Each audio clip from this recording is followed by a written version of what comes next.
Com a palavra agora, nosso irmão Osmar de Carvalho, voluntário irmão. Obrigado, irmã Cida. Vou compartilhar aqui a minha tela com vocês. Então, eu vim trazer para vocês hoje este tema, o quádruplo simbolismo do Cristo. Então, inicialmente, Namastê. O Deus que em mim habita, saúda o Deus que habita o coração de todos vocês. É sempre uma satisfação nós estarmos aqui dividindo com vocês um tema, né, dentro dos objetivos da sociedade teosófica, né? Sociedade que tem como objetivo formar um núcleo da fraternidade sem distinções, né? Núcleo da fraternidade humana sem qualquer distinção, promover o estudo de religião comparada, filosofia e ciência, e também investigar os poderes latentes, né, no ser humano e as leis ainda não explicadas da natureza, né? Esses são os objetivos e a loja Teosófica Raja Yoga cumpre esses objetivos através das suas reuniões, tanto presenciais quanto aqui pela internet. Então, esse tema de hoje, meus irmãos, naturalmente é um tema de religião comparada, né? A literatura teosófica tem muita informação sobre o que vem a ser uma visão esotérica do cristianismo, uma visão teosófica, né? Então eu já de cara vou aqui transmitir algo que é muito mais importante que a minha palestra, que são realmente os livros que tem disponível para que vocês possam se aprofundar, né? Nós temos aí o livro Cristianismo Esotérico, né? Subtitulado Ou os Mistérios Menores, da doutora Anne Besant, livro esse que agora está editado pela editora Teosófica, né? Vocês podem adquirir esse livro e outros que eu vou mostrar aqui no site da editora Teosófica. Esse título aqui, o Cristianismo Esotérico, tem muito a ver com o que eu vou falar hoje, né? Também recomendo os livros do querido escritor Geoffrey Hodgson, né, como este, A Vida de Cristo do Nascimento à Ascensão, também editado pela editora Teosófica, bem como este livro realmente monumental, que é A Sabedoria Oculta na Bíblia Sagrada, também do nosso querido irmão Geoffrey Hodgson, que na verdade foi a compilação de, de 4 volumes, né, que ele escreveu com o intuito de fazer uma interpretação teosófica da Bíblia, né? E aqui no Brasil, nosso irmão tradutor e escritor, que é o irmão Raul Branco, eu peço que a irmã Rosa aí mute o seu microfone aí. Ele conseguiu, né, juntar os 4 tomos, né, os 4 volumes dessa obra em inglês num único volume, né? Apesar dele ter realmente lá bem as suas 600, 700 páginas, mas vale a pena porque ele conseguiu juntar tudo num livro só, porque é 4 volumes, obviamente que dificulta, né? Então é outro livro muito recomendável e finalmente recomendo esse livro, A Gnose Cristã, de Charles Webster Leadbeater, também da editora Teosófica, é um sumário praticamente de, de doutrinas, de interpretações esotéricas, teosóficas sobre o cristianismo, né? Todos esses livros que eu citei aí são da editora Teosófica. Vocês podem adquirir no site da editora, né? editorateosófica.com.br. E vou também deixar aqui o serviço para os irmãos que ainda não conhecem a Igreja Católica Liberal, da qual eu sou parte, aqui o irmão Heitor também, né? Nós temos aí o site da igreja, que é uma igreja, meus irmãos, que tem como fundo o próprio estudo teosófico, né?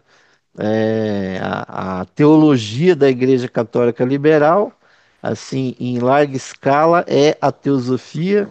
Está aí o site catolicaliberal.com.br para quem quiser conhecer e também, obviamente, é, ouvir palestras em áudio, em vídeo.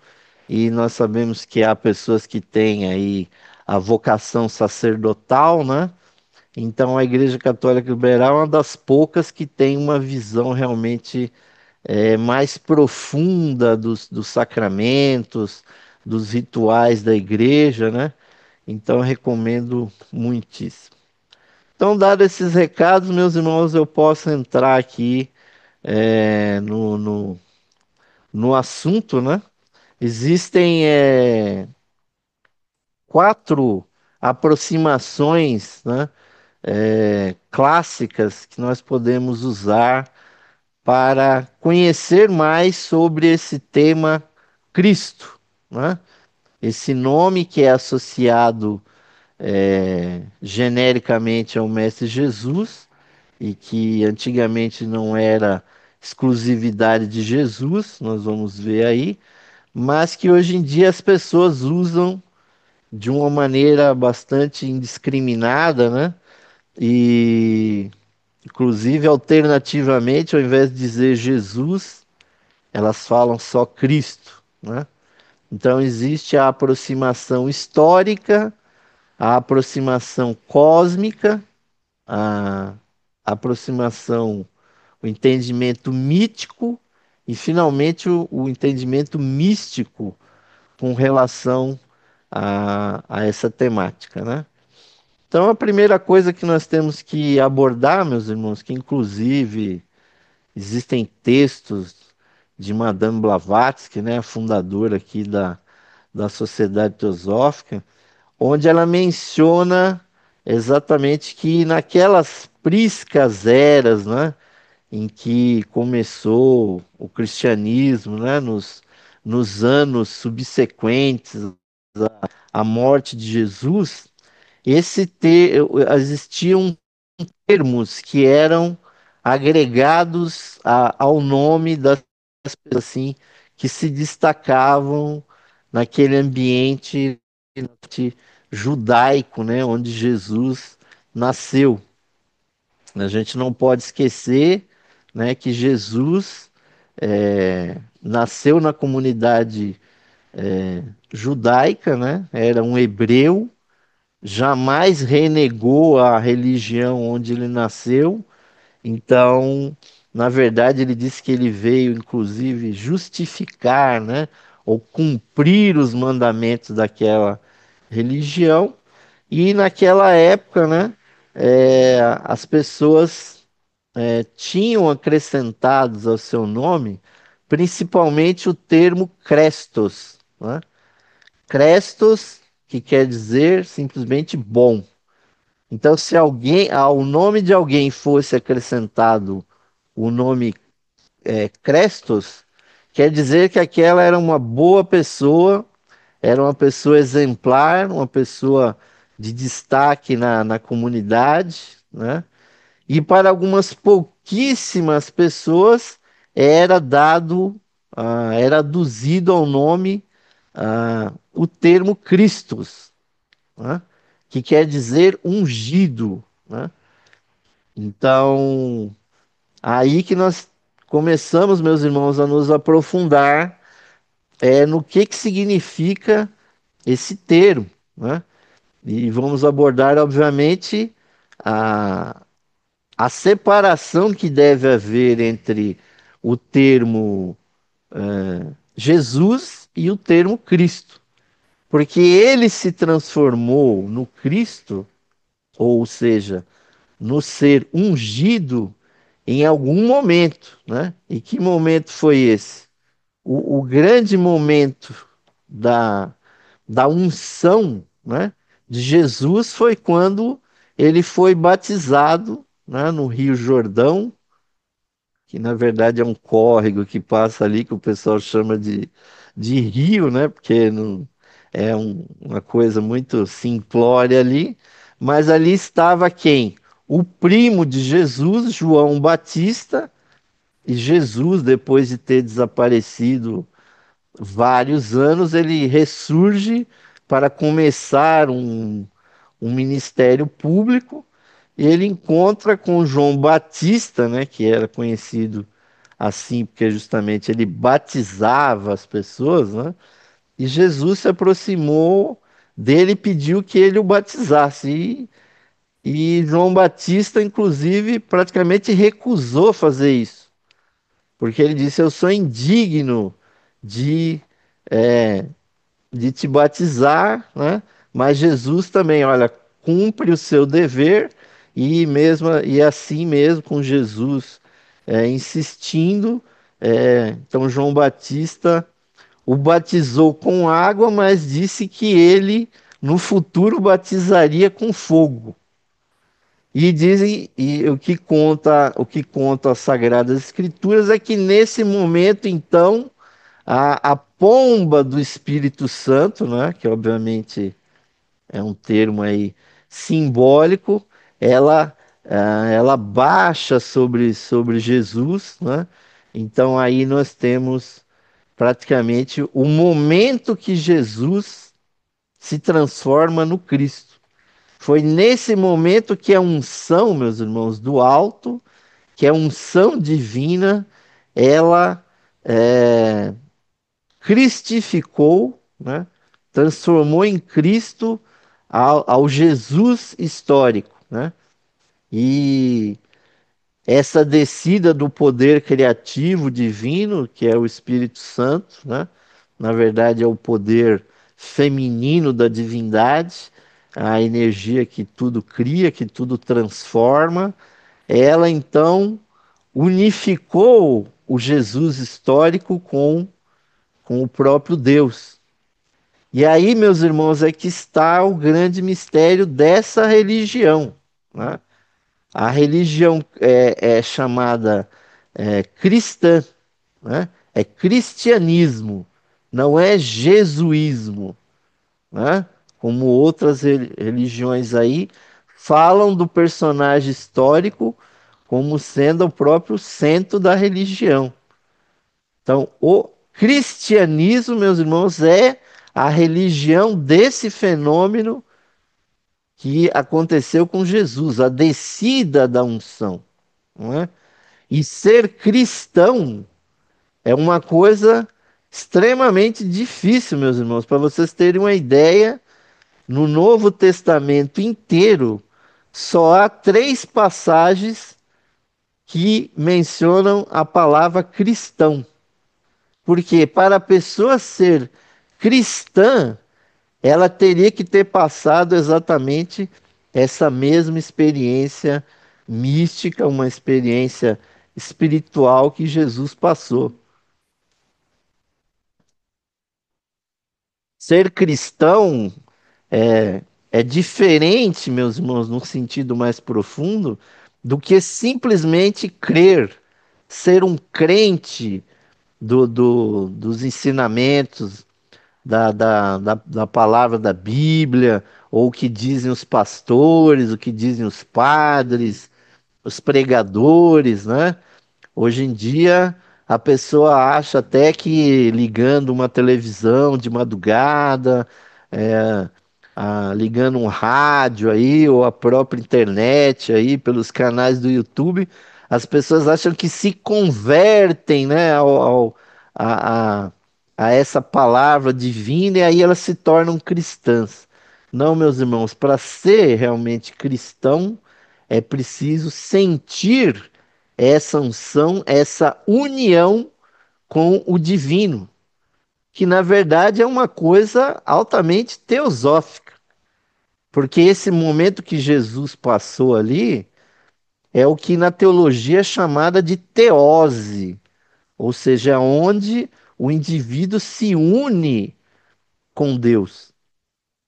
Então, quando foi aduzido a ele o termo Cristo, quer dizer que ele tinha passado por essa teose, por essa transformação extremamente poderosa que, de certa forma, transformou completamente a consciência dele.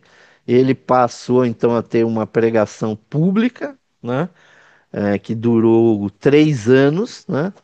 Então nós temos que separar, meus irmãos, do ponto de vista histórico, né? Jesus, o homem que se transformou em Cristo, né? Para que nós possamos avançar num estudo mais profundo, né?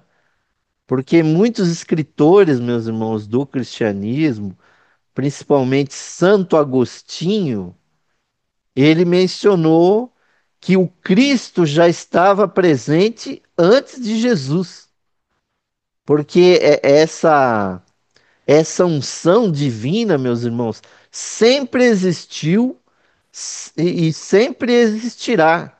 Existiu naquela época de Jesus, existiu antes, existe depois e sempre continuará existindo.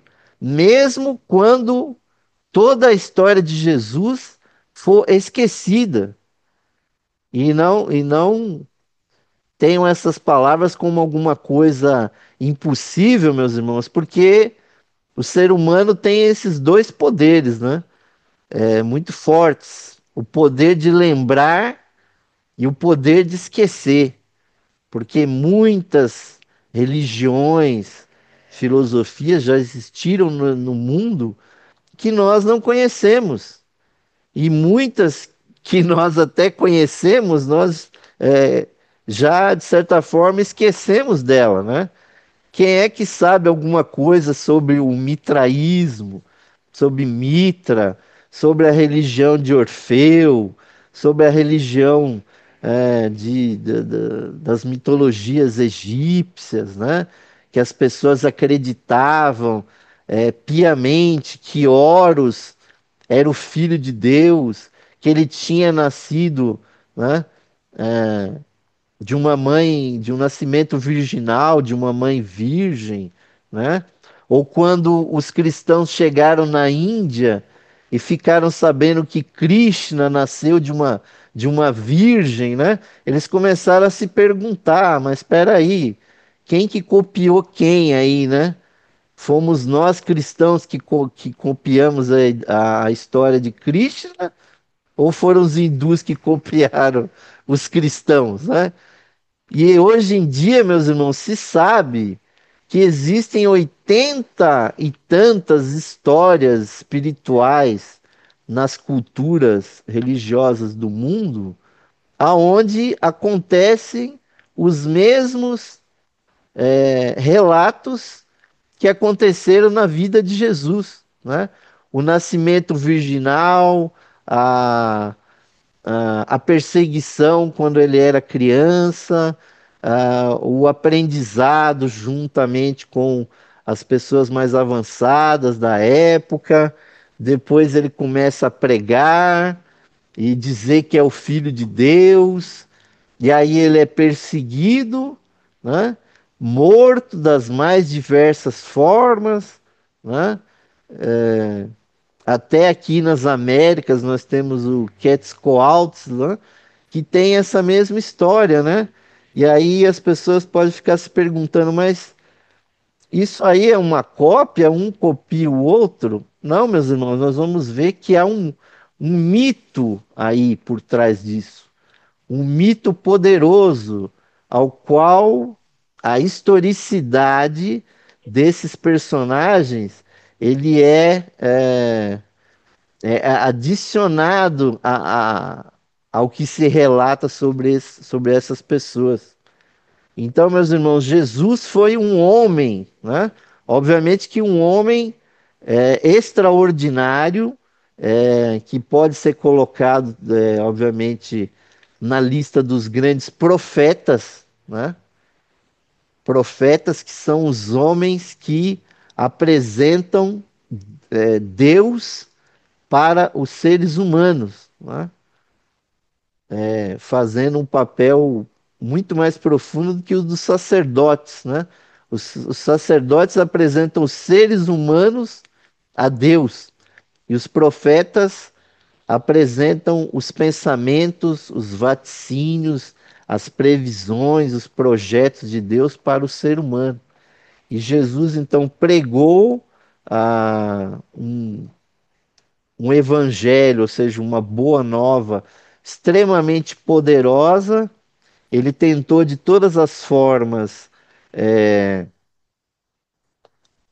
minimizar certas práticas altamente negativas que os hebreus faziam, como por exemplo os holocaustos, né, que era o sacrifício de animais com fins de expiação dos pecados e tudo mais. Jesus falou contra isso, né? E Jesus participou das comunidades mais esotéricas do cristianismo, como os essênios, né? Jesus praticamente nós podemos dizer que era um essênio, porque ele fazia tudo o que os essênios preconizavam. Jesus curava, Jesus fazia, né, ah, os exorcismos, tiravam os maus espíritos das pessoas, né? E Jesus era tão assim poderoso que ele conseguiu criar controvérsia até com aquele pessoal que ele participou, porque os essênios em algum momento também expulsaram Jesus, porque os essênios eram uma comunidade de pessoas celibatárias, né? De não nascia ninguém dentro da comunidade essênia, simplesmente porque eles eram celibatários, não praticavam sexo, né? Entre as pessoas ali daquela comunidade, e Jesus andava para lá e para cá, curando pessoas do povo. Na visão dos essênios, ele mexia com muita gente impura, inclusive tinha contato ali com prostitutas, com pessoas com mazelas, né? Tidas como mazelas espirituais, né? Na época, com as pessoas que tinham doenças da pele, todas mais que não tinha explicação, né? A lepra, né? Jesus curava os leprosos que eram até afastados da população, porque eles achavam que a lepra era um castigo divino, né? Então os essênios fizeram essa proeza de também expulsar Jesus e os outros hebreus também, né? Ficaram assim chocados, né? Porque eles obviamente esperavam um Messias, né? Mas esperavam um Messias assim político, né? Que viesse libertar o seu povo do jugo secular que eles estavam vivendo naquela época, né?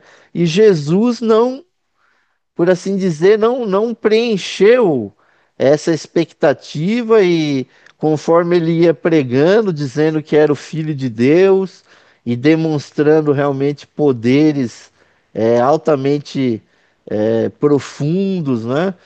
Não Vai, só vai. os de cura, mas de previsão e tudo mais, né? Isso aí transformava as pessoas, né? Ou em crentes da palavra de Jesus, ou as pessoas tinham assim uma aversão, né? Que é uma coisa muito estranha, né? Que se aparece uma pessoa assim altamente espiritualizada, ela não é simplesmente recebida de uma maneira é, receptiva, né? Então nós vemos que a história de Jesus é a história de alguns poucos que o aceitaram, mas na verdade o povo hebreu rechaçou Jesus. Assim como, por exemplo, o povo indiano de tanta tradição, também rechaçou o senhor Buda, né? O senhor Buda foi fazer sucesso lá pro lado do Nepal, para onde ele foi peregrinando, porque os indianos também não receberam o senhor Buda, né? Então Jesus passou por todo aquele calvário, por todo aquele sofrimento, que é um processo kármico realmente muito estranho, de que a alta espiritualidade ela causa, né, essa aversão, né, porque esses grandes seres eles são obviamente pessoas que falam contra o status quo da sociedade naquele momento histórico. Então, Jesus criticava os fariseus, os saduceus, os vendilhões do templo, né? Pregava que quando um cego conduzia o outro, todo mundo caía no buraco, tal, e essas pregações de Jesus foram levando ah, ele a causar realmente uma aversão, principalmente das lideranças religiosas judaicas, que foram realmente quem levaram Jesus a ser morto, de uma maneira, muito. Quer dizer, ele morreu muito jovem, né? Poderia ter ficado décadas e décadas pregando, não. Ele morreu com 33 anos, obviamente, uma idade muito muito baixa para uma pessoa que realmente tinha essa estatura espiritual. Mas as suas palavras foram tão fortes, né? E nós sabemos que a alta espiritualidade, né? As frequências que ela trabalha, elas assim, elas não têm resistência. Então, as ideias, as informações, a própria energia de Jesus, ela vem desde aquela época até hoje, né? Porque a humanidade em geral tem uma frequência tão baixa que ela não consegue sobrepassar o poder dessas informações que ele deixou, e os seus seguidores depois foram registrando os acontecimentos, né? Só séculos depois é que foram surgir os evangelhos e tudo mais. Então nós temos que separar a figura de Jesus do Cristo. O Cristo, a unção, essa, esse poder espiritual que nós vamos ver de onde que vem, é mais importante do que a figura de Jesus. Não estou aqui minimizando Jesus, mas cada um de nós precisa realmente ter essa relação direta com o Cristo interior, com o Buda, com o interior, com o Atma, qual termo que nós utilizarmos, ou seja, dentro de nós existe essa fagulha divina e existe uma energia poderosa nesse mundo, meus irmãos, que pode descer sobre nós e fazer, inclusive, nós termos um segundo nascimento. Porque quando você tem essa experiência crística, você nasce de novo. Você é Renato, né? As pessoas põem aí esse nome Renato nas pessoas. Renato quer dizer, ou Renata também, né? Quer dizer nascido novamente, né? E os hebreus chegavam para Jesus e não entendiam nada e perguntavam: Mas Jesus, como é que eu vou nascer de novo? Eu vou entrar de novo na barriga da minha mãe para nascer de novo, né? Como Nicodemos perguntou a Jesus e ele dizia: Olha, eu pensei que vocês fossem pessoas mais bem informadas, né? Porque esse segundo nascimento é justamente o nascimento de uma consciência é, altamente espiritualizada dentro da pessoa. É justamente a descida dessa unção que é realmente quando a pessoa se torna cristã.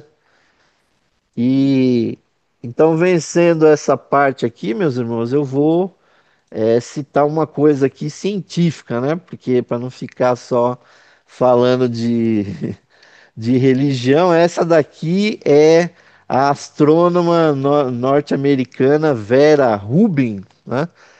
Que nasceu na década de 20, né? Essa foto aqui é da década de 40. Ela se transformou em doutora em astronomia e teve uma carreira brilhante nessa linha científica, né, que é a astronomia, que é uma das coisas que mais cresceu, né, no século passado. Mas por que que eu estou citando aqui ela, né? Ela faleceu em 2016, se eu não me engano, e em homenagem a ela foi feito um observatório astronômico, né, como muitos outros que existem aqui no Hemisfério Sul, lá no deserto do Atacama, no Chile. Esse observatório ele está justamente sendo inaugurado este ano, né? Tem questão de 3 meses que ele começou a trabalhar. Ele tem um poderoso telescópio refrator com 3 espelhos gigantes e, e uma câmera fotográfica digital que é do tamanho de um carro, né? Que fotografa o céu noturno no espectro visível, né? Como nenhum outro observatório terrestre jamais fotografou. E aí, a questão de um mês e pouco atrás, saiu essa primeira foto que foi feita por esse observatório. E aí, meus irmãos, vocês podem ver que há várias formas aí que nós, assim, muito rapidamente conhecemos, que são galáxias. Na verdade, meus irmãos, essa foto aqui tem 10 milhões de galáxias. 10 milhões de galáxias é um quintilhão de estrelas. E obviamente que isso não é a totalidade de galáxias que existe no mundo, né? Eu estou mencionando isso aqui, meus irmãos, para nós prosseguirmos nesse estudo sobre o Cristo. Porque as pessoas, quando vão falar da divindade, vão falar de Deus, elas dizem assim: olha, Deus criou tudo, criou esse universo, Deus está sabendo tudo que está acontecendo, né? E vocês imaginem que só nessa foto aí existe um número que é um seguido de 18 zeros de esquerda, de estrelas, né? E, meus irmãos, ao redor dessas estrelas existem trilhões e trilhões de planetas e provavelmente bilhões deles são habitados por seres inteligentes. E aí eu pergunto para vocês, como é que Deus vai ficar controlando as coisas que existem na vida das pessoas, não só aqui na Terra, mas aí nessa pequena porção aí do céu do hemisfério sul aí, né? Porque o observatório Rubin, ele só vê as estrelas aqui do hemisfério sul, né? E então, meus irmãos, o conhecimento teosófico a esse respeito, né? Aí tá a Vera Rubin, né? A gente não consegue entender nem a nossa própria galáxia, que é a Via Láctea, né? Que tem pelo menos de 100 a 400 bilhões de estrelas, e obviamente que aí existem trilhões de planetas aí orbitando essas estrelas, e devem existir, obviamente, milhões e milhões de civilizações inteligentes aí nesses planetas, né?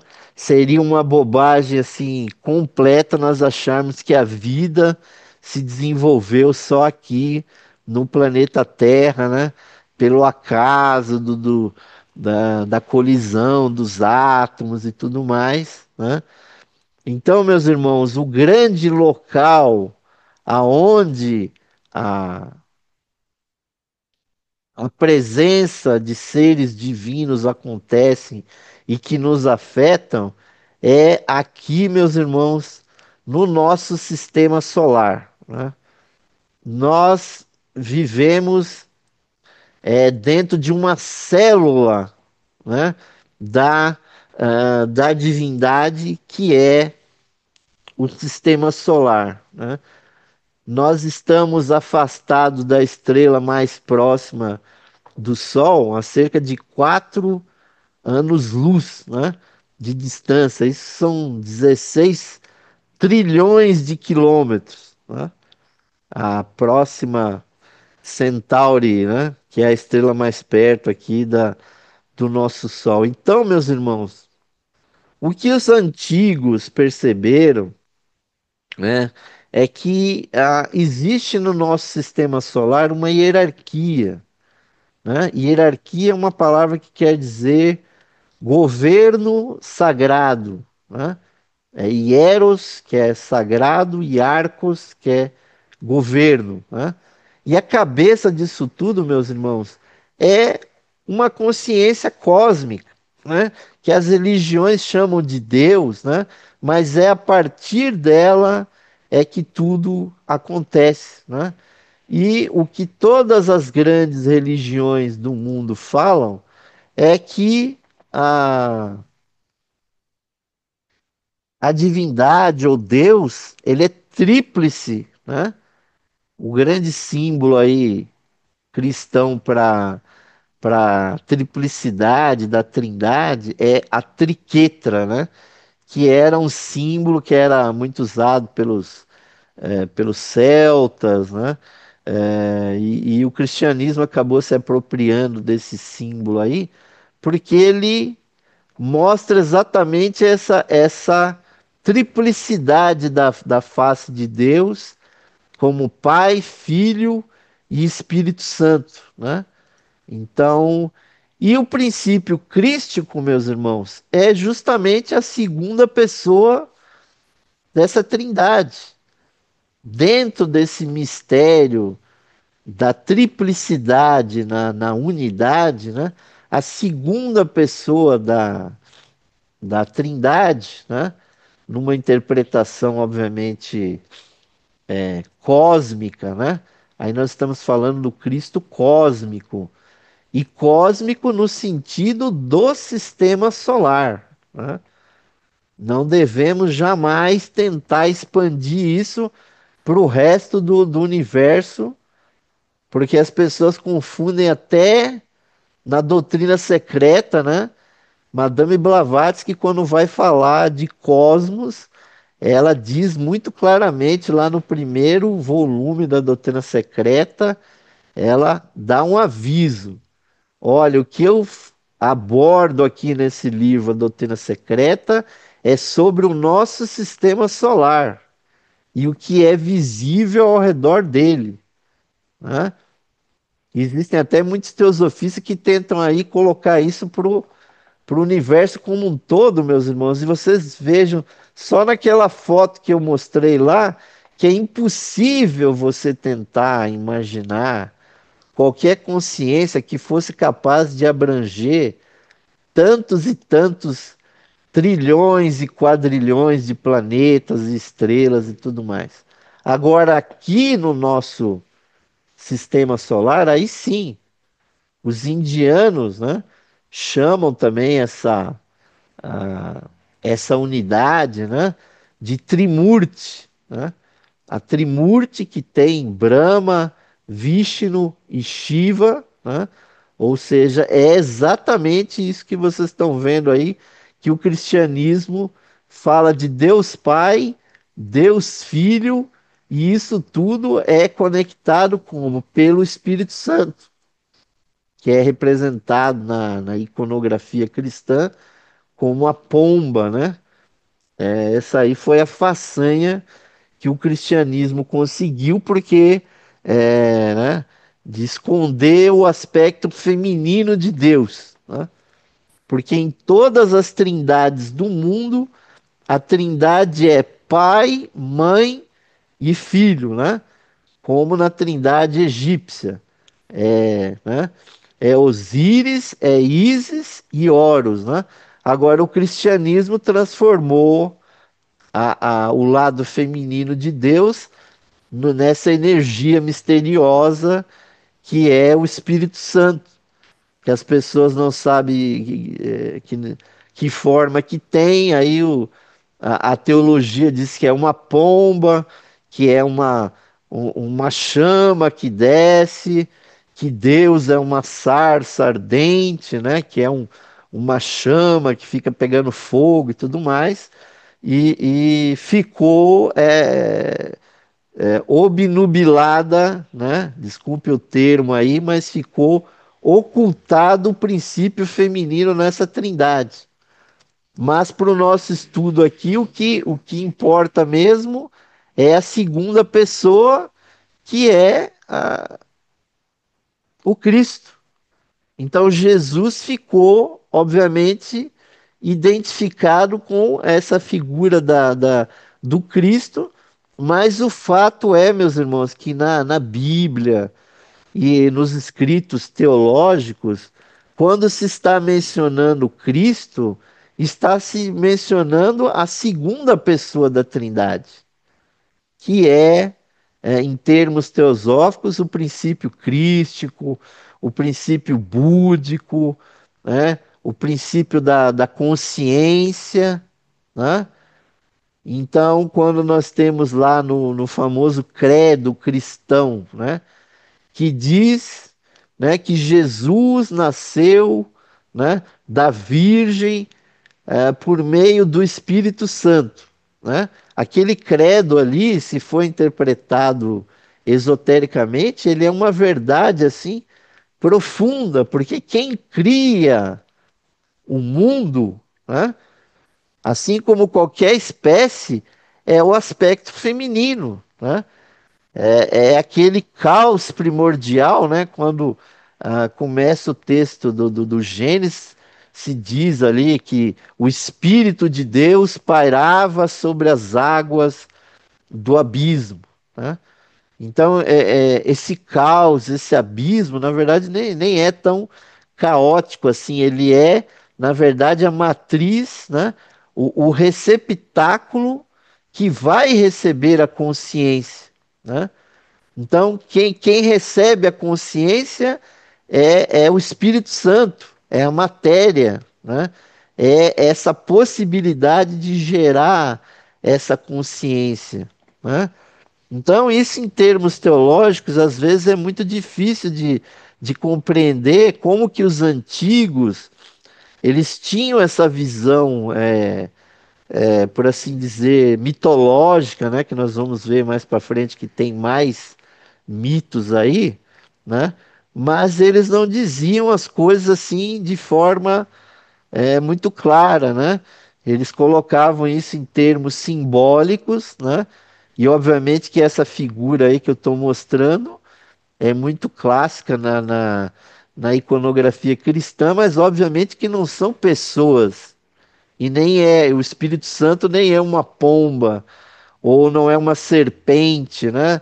Como diz lá naqueles primeiros momentos lá do Gênesis, que Deus criou, né, o, o jardim das coisas perfeitas, lá estava o primeiro homem, a primeira mulher, e Deus disse: Olha, aqui vocês podem dispor de tudo que está aqui, menos ali daquela árvore e do fruto daquela árvore, porque é a árvore do conhecimento e da sabedoria, né? E aí chega uma serpente, né? Que é uma coisa muito estranha, né? Porque é uma serpente falante, vai conversar com a Eva e faz uma tentação para Eva, falando o seguinte: olha, por que que vocês não vão lá, não comem aquele fruto, né? Que muita gente acha que é uma maçã, mas lá na Bíblia não está escrito isso, está dizendo que é um fruto, que pode ser qualquer coisa, né? E é muito interessante, meus irmãos, que no Oriente, os grandes sábios, eles são conhecidos como as grandes serpentes, né? são os dragões da sabedoria. Então, aquela serpente que conversa ali com Eva não é uma serpente literal, não é uma cobra ali que veio se esgueirando para conversar com ela, mas sim é alguém muito sábio, né? Que, obviamente, informa a ela que haveria essa possibilidade deles comerem aquele fruto, que é, obviamente, o que todo ser humano faz, né? A gente sai do inconsciente, que é a vida intrauterina, que é o paraíso, e a gente vem para esse mundo. De certa forma, nós somos expulsos do paraíso, do útero das nossas mães, e antes do que isso, nós somos expulsos do próprio paraíso espiritual onde nós vivíamos, né? Para vir para esse vale de lágrimas aqui que é a Terra, né? Então, no nosso sistema solar, meus irmãos, existe uma hierarquia divina, né? Onde a humanidade também está inserida, porque nós sabemos que a grande hierarquia cósmica começa com Deus, depois vem os arcanjos, depois vem os anjos, e aí, meus irmãos, vem a humanidade. Nós estamos também dentro dessa escala. E abaixo de nós existem seres inferiores a nós, como os espíritos da natureza, como os animais, os vegetais, os minerais, os elementais, né? Tudo isso, meus irmãos, é hierarquia, é governo sagrado, né? Mas quem está emitindo a vibração que mantém esse nosso sistema solar coeso é o Cristo cósmico, ou o Logos, como eu coloquei aí, né? Os hindus chamam isso de Brahma, né? Brahma é o ser criador, masculino, positivo, aquele que é o que na maçonaria é chamado de o grande arquiteto do universo, né? E se tem um arquiteto, vai ter que ter o quê? Os pedreiros que vão colocar aqueles projetos da arquitetura para funcionar.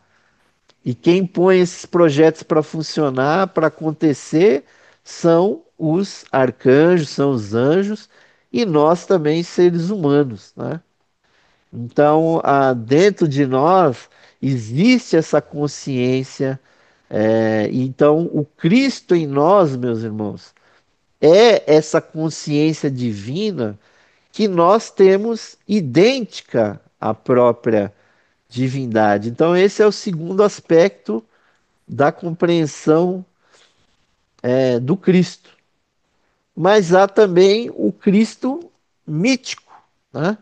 E aí isso é uma coisa bem mais difícil de compreender, porque é o seguinte, meus irmãos, os povos antigos não pensavam em termos é, de acontecimentos, né? De fatos como a gente hoje acha que vê na televisão, na mídia e tudo mais, né? Acontecimentos, né?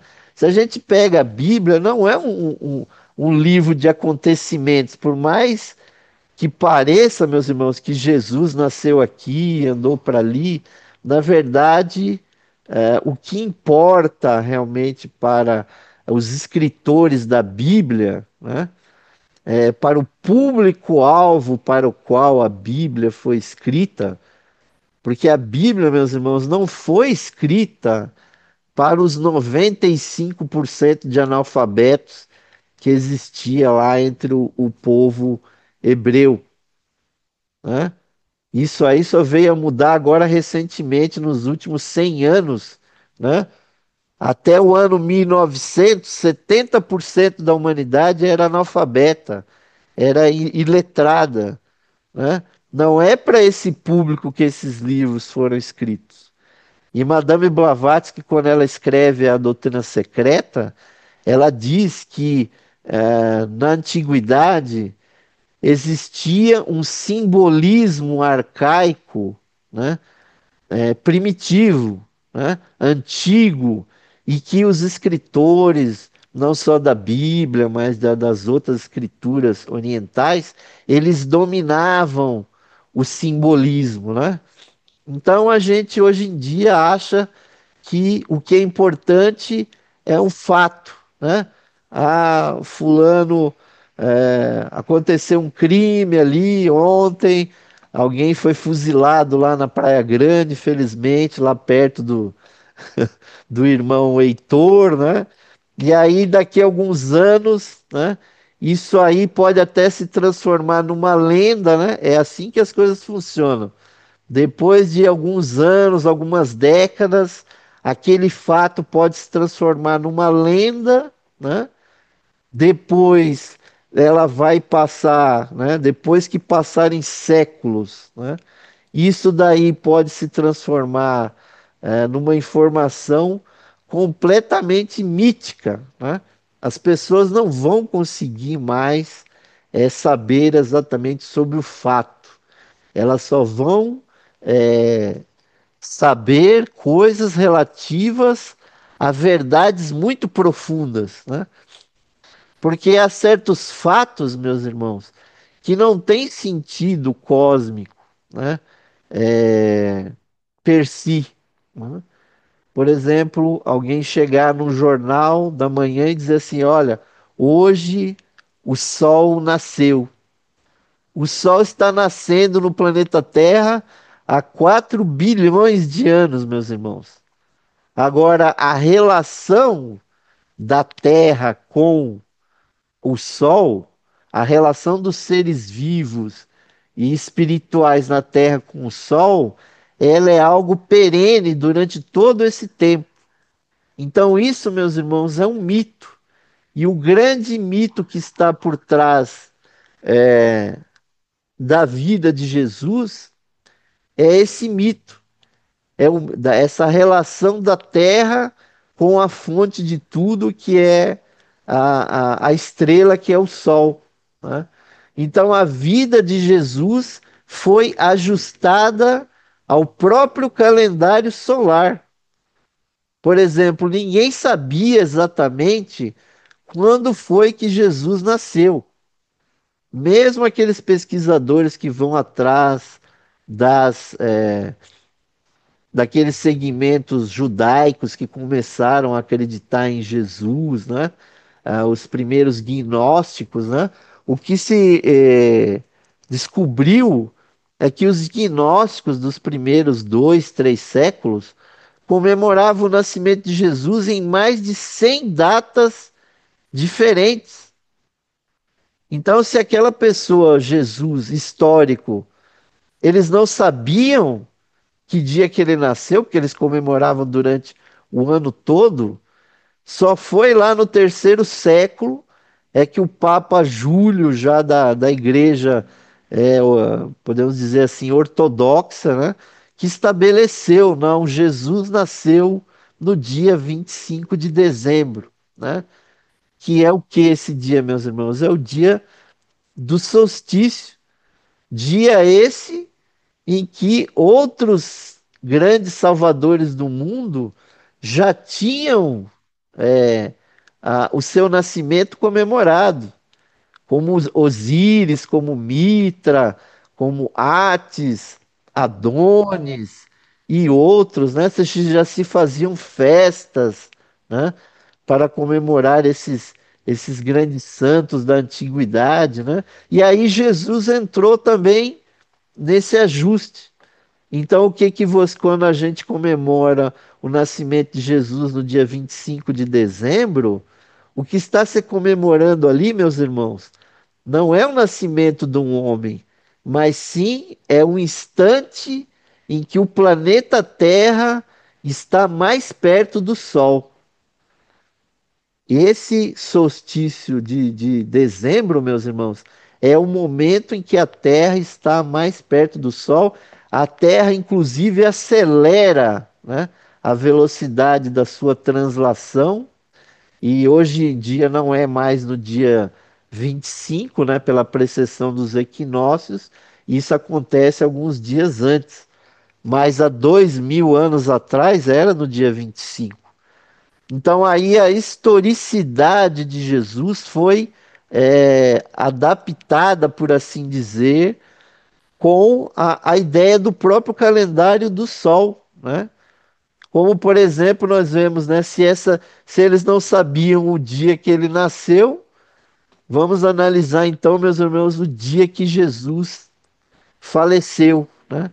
Que também foi um outro ajuste que foi feito, né? Nós, primeiro nós podemos ver que a Semana Santa, meus irmãos, que é quando acontece ali a Sexta-feira Santa, é uma data móvel, é uma data, né, que obviamente depende do calendário judaico, né? Os hebreus marcam o domingo de Páscoa, né, o Pessat, né, que é o que eles comemoram eles escaparem do Egito, né? A fuga deles, a saída dos hebreus do Egito, que é a Páscoa verdadeiramente, é o, o primeiro domingo de um determinado mês do calendário judaico, depois do equinócio que acontece naquele mês. Então é uma data, meus irmãos, que pode cair desde de março até lá quase no fim de abril, né? É uma data móvel. Então eu pergunto para vocês, como é que você comemora a morte de alguém numa data que pode variar mais de 30 dias a marcação? Isso não é a data da morte de uma pessoa, meus irmãos. É a data que é comemorada ali, é, que ficou essa Sexta-feira Santa, né? E a própria Páscoa é um momento que a Terra começa a se afastar definitivamente do Sol, né? E no calendário solar, isso vai culminar com o quê? Com o outro solstício, que é um momento que a Terra está mais afastada do Sol. Aqui no hemisfério sul, aqui no Brasil, nós temos o quê? As festas juninas, né? Porque o solstício de inverno aqui para nós e verão lá no hemisfério sul, ele é um momento que a Terra está mais longe do Sol. Então, para nós aqui é perfeito, porque a gente comemora o que? A gente faz as comidas que são calóricas, né? A pessoa toma quentão, come muito milho, que é amarelo como o sol, a pessoa dança quadrilha, solta balão durante a noite, que é um negócio meio absurdo, tal, né? Que é até proibido aí, é crime, causa até incêndios, mas são comemorações do quê? Desse nosso afastamento do sol. Então, quando a, eu já dei palestra sobre isso, né? Quando se diz que Jesus morreu na cruz, meus irmãos, naquela data ali, né, 2, 3 dias antes da Páscoa, na verdade ali, meus irmãos, está se falando do que? Da união da consciência de Jesus com a consciência solar. A cruz é o grande símbolo da consciência solar. Isso já era comemorado no formato da cruz pelos egípcios, pelos babilônicos, pelos indianos, né, que comemoravam a, desde a primeira religião registrada, que eram os jainistas, que tinham lá a sua suástica, né? Que é, na verdade, o quê? A cruz, ela é a comemoração da energia que emana do Sol circulando, depois vieram os cataventos e tudo mais. Então há um grande mito aí, meus irmãos, por trás dessa história de Jesus. Então esse aqui é o Cristo mítico, né? E nós não devemos achar que Isso foram fatos históricos, meus irmãos, porque muitas coisas que são ditas ali na Bíblia, elas estão falando de um grande mito, tá? Por exemplo, as investigações clarividentes que muitos esoteristas fizeram, né? Eu pessoalmente registrei aí uns 6 esoteristas que falaram isso que eu vou falar agora, meus irmãos, para não ficar marcado que sou eu que estou dizendo. Quem escreveu que Jesus não morreu pregado numa cruz, quem escreveu primeiro isso foi Eliphas Levi, nos seus livros. Depois Blavatsky também escreveu isso. Depois Charles Leadbeater também disse isso, né? Annie Besant repete isso no cristianismo esotérico, né? Então há uma série, né? O G.R.S. Mead, outro grande teósofo, G.R.S. Mead vai até mais longe. Ele tem um livro, Nasceu Jesus 100 anos antes, né? O Jesus histórico, meus irmãos, provavelmente ele nasceu 100 anos antes daquele ano zero que o nosso calendário conta. Eles só sabiam assim, realmente lendas, né, histórias sobre Jesus, né? E conseguiram até fazer a façanha de enfiar os romanos na história, né? Quando na verdade quem assassinou o mestre Jesus, né? Como diz São Paulo, que Jesus foi morto e pendurado num madeiro, né? São Paulo não diz que Jesus foi crucificado. E Geoffrey Hodgson, com a sua clarividência, coisa que nós aqui teosofistas prezamos muito, e que Blavatsky também escreveu, tem artigos dela a esse respeito. Jesus, na verdade, ele foi lapidado, ou seja, ele foi apedrejado e depois o seu corpo esquartejado e pedaços do corpo dele pendurados em madeira. Obviamente que isso não modifica nada, meus irmãos, porque a maneira como a pessoa morre não significa nada, porque o que importa realmente para nós é a vida que uma pessoa tem e não como ela morre. Então, quando disseram que Jesus, né, teria sido pregado numa cruz, aqueles escritores, né, judeus, né, hebreus, cabalistas, eles conseguiram colocar, meus irmãos, um mito ali na história de Jesus, de que ele se uniu com o próprio Deus, com a divindade solar, porque a cruz é o símbolo do sol, é o símbolo do Logos, né? Quando um cristão usa uma cruz, meus irmãos, ele não está carregando o local da morte de Jesus, né? Seria até uma coisa absurda você andar por aí com o símbolo do local onde a pessoa morreu. Na verdade, quando você usa uma cruz, você está se apoderando com o símbolo da energia solar que é simbolizado pela cruz. E que muitos povos anteriores ao cristianismo já usavam, né? Quem sabe um dia a gente marca aí essa palestra do simbolismo da cruz aqui na loja Hard Yoga. Acho que vai ser muito interessante. E o quarto e último simbolismo, meus irmãos, em relação ao Cristo, é a parte mística, né? Místico significa aquilo que está dentro de nós. Cada um de nós tem uma vida espiritual interior, né? Que é seguida e perseguida de maneira diferente por cada pessoa. Então, ah, por exemplo, Geoffrey Hodgson, aí nos livros que eu citei, ele explica que a vida é, de Jesus, ela é os seus pontos culminantes, né? Eu também já dei palestra aqui a esse respeito. os pontos culminantes da vida de Jesus são, na verdade, pontos que cada um dos discípulos espirituais tem que passar, né? Existem os cinco grandes pontos, né?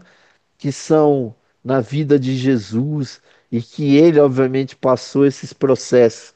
É o nascimento, o batismo, a transfiguração, a sua a crucifixão, né? Ou crucificação, né? E a sua ascensão. São cinco momentos críticos na vida, né, que os evangelhos contam que na verdade perfazem a vida mística de todo discípulo dos grandes mestres, né? E cada um de nós tem esse momento do nascimento, quando você conhece a unção a primeira vez, você passa um batismo que é a purificação do seu astral, né? O nascimento, né? É o momento físico, né? Que tem padrinhos, que são os reis magos, tem o seu pai, a sua mãe, que são pessoas santas, que trazem um ser espiritual para a matéria. O batismo é a descida da pomba do Espírito Santo nas águas do Rio Jordão. Isso simboliza a purificação do seu corpo astral, né? E temos a transfiguração, onde o indivíduo, isso simboliza a iluminação do seu corpo mental, inferior, né? A gente lendo as passagens sobre a transfiguração é uma coisa incrível, né? Porque aparecem pessoas desencarnadas há milhares de anos. Para Jesus, na transfiguração, apareceu Moisés, apareceu Elias, o seu corpo brilhava como de uma luminosidade intensa, né? Isso, obviamente, que é um simbolismo, meus irmãos, de uma grande transformação que Jesus estava passando ali. E, finalmente, a crucifixão, né? Que é esse drama aí que as pessoas, né? É, Lydie Bitter, inclusive, diz que essa história da crucificação de Jesus, como ela é contada hoje, ela é o maior desperdício de energia psíquica da história da humanidade, que inclusive faz as pessoas ficarem presas na ideia da morte de Jesus, quando o que importa realmente é a vida que ele viveu, né? Ficam preocupados ali com todos aqueles detalhes meio cinematográficos que ele foi preso, foi achincalhado, que ele foi bateram nele, colocaram uma cruz de espinho na cabeça dele, o chicotearam, né? Aí no cinema a gente vê ele passando pelas ruas carregando uma cruz, né? Fizeram um verdadeiro carnaval dessa situação da morte de Jesus e que liga muitas vezes essa religião com o processo da morte pelo sofrimento, quando na verdade Jesus demonstrou na sua vida, meus irmãos, uma coisa muito maior, que ele tinha se unido ao Pai, né? Ele chega a ir tão fundo que ele, em algum momento, ele diz: Eu, e o Pai, somos um, né? Ou ele diz: Antes que Abraão fosse, eu sou, né? Aí a pessoa diz: Mas esse Jesus devia estar surtado aí, né? O que que foi que ele bebeu, que ele tomou aí, que ele falava umas coisas assim? Isso é a pessoa que está profundamente unida a Deus, né? A, então, esse momento, esses momentos místicos de Jesus, né, culminam aonde? Na ascensão, né, que é uma coisa absolutamente, assim, fisicamente inacreditável, né? Que dizem que depois dele ter ressurgido, dele ter é, é, se levantado dentre os mortos, que ele sobe numa carruagem de fogo e ascende aos céus, né? como está lá descrito na Bíblia. É óbvio, meus irmãos, que isso aí tudo é simbolismo, né? E o que importa, meus irmãos, para terminar essa palestra, é que isso tudo está dentro de nós, né? Isso aconteceu com Jesus e vai acontecer com cada um de nós em algum momento da nossa evolução, né? Esse nascimento, esse batismo, essa transfiguração, essa crucificação, né? Que é um momento realmente que a pessoa abandona todas as coisas do mundo e essa ressurreição, meus irmãos, dos mortos e depois a ascensão até os céus, é o momento que a pessoa, obviamente, se transforma no mestre. E só algumas poucas pessoas da humanidade se transformaram mestres de sabedoria, né?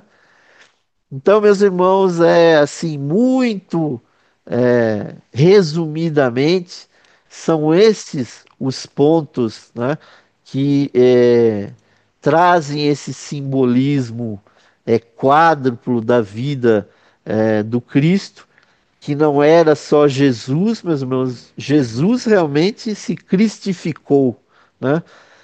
Mas o Cristo é uma coisa que vive nesse nosso universo do sistema solar, é o Cristo da segunda pessoa da Trindade, é o Cristo que nós invocamos quando nós oramos, no íntimo do nosso coração. Quando a gente faz o Pai Nosso, nós estamos nos conectando com essa chispa divina que está em nós, que é, obviamente, advinda do Deus, do Verbo solar, o Logos, com o qual nós estamos profundamente conectados, né? E que nós temos que buscar vivenciar isso como uma realidade, meus irmãos. Então eu vou parar por aqui, porque talvez os irmãos tenham algumas perguntas para fazer, alguma colocação, e agradeço muito a oportunidade aí do convite que a irmã Samira fez para me dar essa palestra, que naturalmente, como nós somos da Igreja Católica Liberal, para nós esses assuntos são muito importantes, né? São muito caros para nós. Então, meus irmãos, agradeço a paciência e uma vez mais, namastê. Se alguém tiver alguma pergunta, estamos aí à disposição de vocês. Gratidão, parabéns, excelente palestra. Muito bom. Irmãos, se quiserem perguntar alguma coisa, Alguma coisa ou muita coisa alguma também, né? coisa ou muita coisa. Ou não perguntar nada, né? Às vezes quando a pessoa fala né, demais, né? É tanto assunto que não Muito aparece nem Exatamente. perguntas. um tema muito profundo. Cada vez parece. Muito profundo. Refletir. Muito profundo, e eu remeto vocês aos livros que realmente é lá que estão realmente as informações realmente bem explicadinhas, né? Com relação a um assunto tão profundo quanto esse aí. Beleza. Muito bom. E pessoal? Heitor? Cadê o doutor Heitor? O Heitor já até dormiu lá do outro lado já deve estar. Ah, agora ele tá ameaçando entrar aí, ó. Desligou até a câmera. Acordou. Aí, Heitor, manda uma pergunta aí, vai, que é pro pessoal. Mas para Uma complementar, pergunta ou uma colocação também, né? Porque obviamente que você também poderia dar essa palestra aqui como é um qualquer tema, pessoa aí com da nossa certeza, igreja. primeiramente dou os parabéns, né? Excelente palestra, é um tema bem interessante e que aborda essas diversas variantes desse simbolismo do próprio Cristo, trazendo à margem não só os aspectos históricos, míticos, místicos, né? E que nós vemos também ali toda uma representação arquetipal, né? O que próprio Joseph Campbell, né, o grande mitólogo, aí, descreve muito bem da jornada do herói, né, em que Cristo e tantos outros, vamos dizer assim, Cristos que estiveram aqui na Terra, eles trouxeram toda essa colaboração, essa experiência, né, dessa jornada do herói, e que cada um de nós também, isso acontece na nossa vida, né, de uma forma ou de outra. Só que numa magnitude assim, em que o próprio Jesus, sendo um verdadeiro instrumento aí do próprio Cristo, né, justamente como o irmão abordou bem, sobre essa descida, né, no momento em que vem ali o Espírito Santo e ele começa a sua pregação, né? Então ele traz, na verdade, essa presença do instrutor do mundo. Ele justamente vem para trazer luz no momento em que o mundo mergulha em trevas, né? Então, nesse aspecto é que ele vem, demonstra, traz a sua luz, traz o seu poder, né? Justamente para tirar as pessoas da ignorância, né? Mas, infelizmente, até como os mestres de sabedoria até informam, né, que se era possível eles virem se manifestar para a humanidade, falou, nesse momento não tem nem condição, porque se tiver, a gente vai ser trucidado, né? Devido às condições evolutivas da consciência humana, ainda prementes a respeito das guerras, dos conflitos, dos aspectos muito presentes do egoísmo ali na política e nos seus diversos departamentos. Então, há toda uma questão relacionada a essa presença desses Mahatmas, desses grandes seres, né? Mas que de fato ali o próprio Cristo veio e se manifestou ali, né, na pessoa de Jesus Cristo. E isso a gente percebe lendo as Escrituras, né? Em momentos assim que ele nem identificava qual que era a mãe dele, né? Todos eram os meus irmãos e minhas irmãs, né? Quando até de jovem ali, ele já estava com aquela inspiração, né? Ao invés de estar com crianças brincando, ele estava lá, se não me engano, no Sinédrio ali, debatendo com os grandes doutores as leis ali do Pentateuco com os grandes doutores e ficavam admirados com a sabedoria daquele garoto, né? Então a gente vê que ele já foi realmente preparado para ser um verdadeiro instrumento do instrutor do mundo. Muito obrigado, irmão. Eu agradeço, irmão, a sua colocação e, na verdade, o que acho que eu gostaria até de dizer, complementando tudo isso que eu falei, é que depois desses eventos tão magníficos, né, que aconteceram, né, porque quando surge, temos que dizer o termo, né, quando surge um avatar, né, verdadeiro sobre a Terra, né, como foi com Jesus, como foi com o Senhor Krishna, com o Senhor Buda, com tantos sábios que houveram ali na Índia, na China, né? A gente vê assim como nós aqui ocidentais, nós somos realmente tão pobres de espírito que a gente não teve ainda, a gente não foi brindado ainda com o nascimento de um avatar aqui para o nosso ocidente. Talvez é porque nós sejamos assim almas muito jovens ainda, né? Incapazes de aproveitar a presença nos nossos ambientes, nas nossas sociedades, a presença de um ser assim desperto, né? E como o Heitor disse, possivelmente ele seria até perseguido como tantos outros foram. Agora, é, sem querer fazer crítica vazia ou realmente negativa, assim, às religiões, mas a gente vê que a teologia que veio depois, né, desse evento magnífico de Jesus, ela realmente distorceu muito, distorce. Nos dias de hoje parece que a distorção vem até aumentando, né?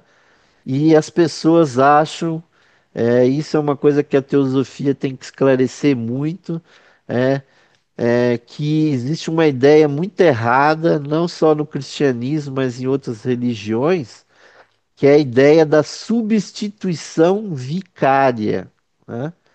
De que você, simplesmente pelo fato de você acreditar em Jesus, acreditar no Buda, ou num Krishna, ou no sábio lá, um guru qualquer aí, que isso salva a tua alma, né?